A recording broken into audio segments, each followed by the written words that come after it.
the cell. Destroy it. That's how smart it is. The brain just won't get in there, right? It can't just get in there and destroy the cell, especially when your body's acidic and it's oxygen deprived. Your brain wants to kill your cancer. That's what it's programmed to do. It can't just go and kill it, though. Because the brain can't kill cancer when it doesn't have the oxygen, when it doesn't have the nutrients, when it doesn't have its supply. Does that make sense? It can't do it. So the brain says, okay, here's what I'm going to do for you. What the brain's saying is, dummy, until you're smart enough to start changing your environment, I'm going to put a connective tissue around this cancer to protect it from getting anywhere else. That makes sense? Does anybody here have a question on that? So doesn't that sound see how amazing it is? So you have a cancer cell that has a memory in it. You have normal cells that have a memory. The normal cell turns into cancer by all the things we're not doing to it and all the things we are doing to it, the bad things we're doing to it. Now it becomes cancerous. It starts to clone itself, replicate itself. So now we start getting all this cancer. Our brain says, no, we need to stop this. I'm going to create a localized tumor. The brain creates tumors. The brain will create that to keep it there so your brain can finally do what to it? Kill it. You get the body oxygenated, get the body clean, get it alkaline so that cancer can die. So your brain is smart. So now you have a tumor, because that's what ends up forming. And there's collagen all around your tumor. But watch this. Here's how smart your cancer cells are. Your cancer cell is so smart that in order for your cancer cell to get into the rest of the body, because what does cancer want to do? It wants to kill you. The cancer needs to get into what? The superhighway of the body. What's the superhighway of the body? The bloodstream. Cancer can't get into the bloodstream because it can't get past this connective tissue called collagen. Does that make sense so far? Isn't it kind of exciting to understand this? Now, I had to study this for so long to bring it into you. These aren't the terms they use, just so you know this. I had to take it so you guys can understand this. That's what takes so long for me to learn things. I have to learn it in scientific terms and come back to you and go, how does this make sense to you?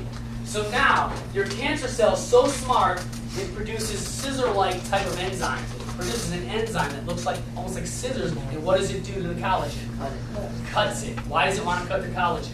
To get into where? The bloodstream. So now I'm getting goosebumps.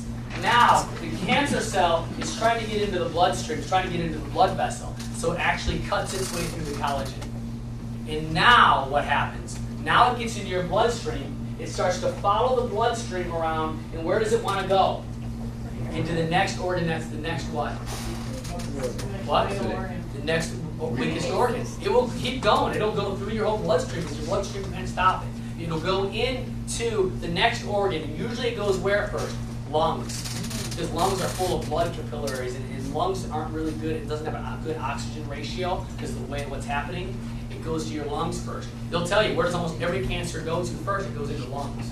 And why? Because the lungs are the next really weakest area. Number one, we breathe in toxin. It all goes to our lungs. Most of you don't have tonsils, and so everything goes. Your lungs are really toxic from everything else we've done. So now this goes into the lungs, and what happens in the lungs? Now your brain's going, okay, I want to fight this, I want to fight this. It's trying to fight everything else, and it can't. Does that make sense? So now we got one tumor here. Now, also what's inside this tumor is, there's also some normal cells in here. Did you know that? A tumor is not all cancer cells. Does everybody know that? A tumor has a mixture. There's a lot of cancer cells, and there's a lot of normal cells in a tumor. And so, but now we can see that. Now if I do a mammogram, I see that tumor there. And a lot of times they see a tumor, they see your tumor, and they tell you, they do a test, and they take a piece of the tumor out, and they tell you it's what? There's two things it could be. Malignant or benign. So if it's benign, does that mean there were no cancer cells at all in that? No, there just weren't more cancer cells than there were benign cells. There's cancer cells in that tumor. All tumors have it. It just didn't have enough yet. So they take the cancer tumor out. Okay? So that's what they actually do. And so now, if a cancer cell forms, it's contained by connective tissue, collagen. It confines it and holds it where it is. Cancer cells produce a substance we talked about, an enzyme that cuts through the collagen so cancer cells can get through the spread to the body. That's called metastasis. It metastasizes. Cancer uses the bloodstream to get to other areas, the weak areas of the body. Blood vessels are made of collagen. So cancer cells cut through the bloodstream. See, your blood vessels are made of collagen too. And so it cuts right through there as well. It cuts through there, and it gets into your bloodstream, and it goes through. So it has to work, you see? So you have a tumor. If you do the right things, the body will go in and contain that. The body contains the tumor, And as long as you have some time, that's what they say, you'll get a tumor, you'll get another tumor, you'll get another tumor, and they don't know. When will they know whether or not you have cancer in another organ, though? So if that cancer cell broke through here, if enough broke through here, what is in one of your organs already without knowing it? When will they know your lungs have cancer? In 3 years from now, and all the other years from now. So now we get into some really fun stuff.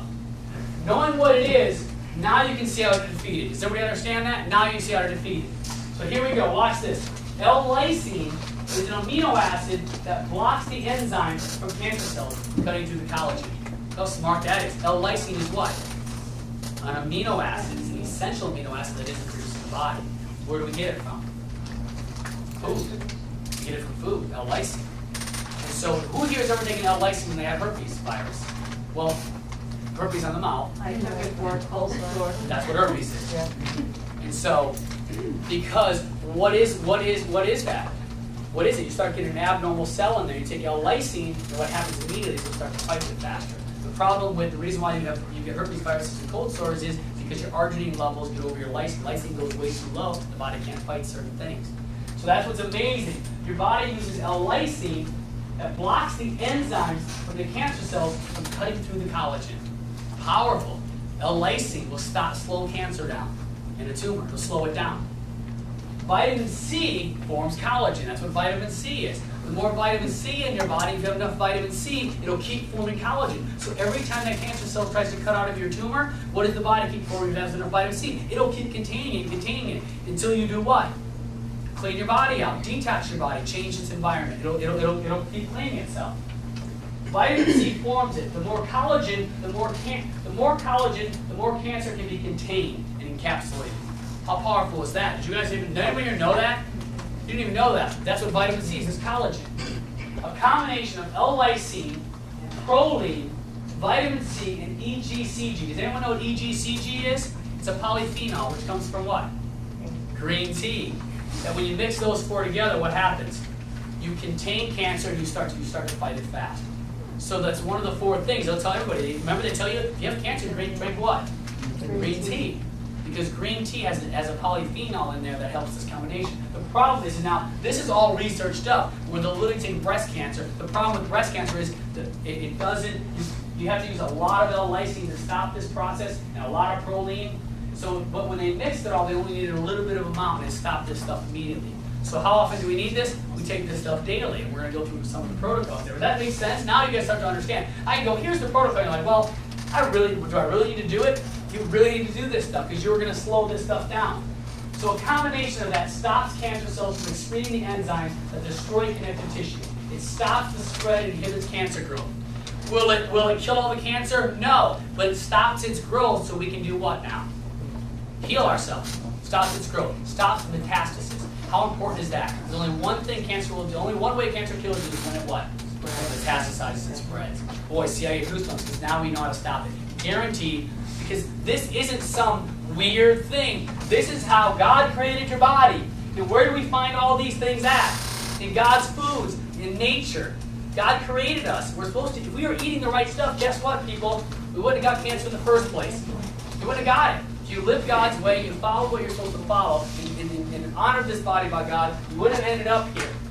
We all, now I'm not saying I'm perfect because I'm not, but none of us would have ended up here. That all the things I'm telling you is what's in nature already. So I'm not saying, oh, there's some weird stuff. Let's go to this weird, there's a rock in ancient Egypt. We're going to go take this water out of there and drink it. No, we're talking about natural stuff. Because this is pure research stuff of how the body works. 100%. Watch this. This is really hard for some of you. Tumors don't disappear. So how is the success of cancer measured? By the elimination of what? What? Elimination of tumors. That's how they do it. So if 30% of my tumor is gone and I'm healthy and vibrant, is it a success? No. No. Until what? All the tumor's gone. So what happens is this. What's inside of a tumor though? Maybe 50% cancer cells and 50% normal cells. So do I need this whole thing gone anyway? Do I need the whole thing gone? 50% of those are normal. No, I don't need it gone. So now what happens is you start doing chemo radiation, right? You're trying to target it as much as they can. They literally target that tumor that's in there, right? So they're targeting this. They're targeting this thing. And so what happens is 50% of that thing is gone. Which 50% will die first? The cancer cells or normal cells? Which cancer cells? That's why it works. Because it's toxic, and it will kill those because it just goes in and just destroys those cells because they're so weak and they cannot finally survive. It's so acidic that nothing almost can survive. But the good news is the other cells are now. The problem is the other cells in here start doing what though? They start forming cancer, not right away, but they start forming cancer. It may take a year or two for those to get cancer. They start forming cancer. You guys kind of see why you get another cancers again? But now, so I do chemo and radiation. 50% of my tumor is gone. I'm still doing pretty good. The other 50% is left. And what sometimes is that other 50%? Normal cells. But what do they keep doing to this tumor? Killing it. They keep killing it with what? Chemo, radiation. And now, finally, what happens at the end? I'm wiped out. I have no hair left on my body. My immune system's shot. My whole body's toxic. And now they see it as what? A success. And now you're half dead or more than dead. Instead of just going, hey, it was almost gone anyway. The problem is when you create the toxicity in there, it's already starting to spread everywhere else. So now these cells are here. These cells are still here. The problem is those cells become cancerous as well. We can't. That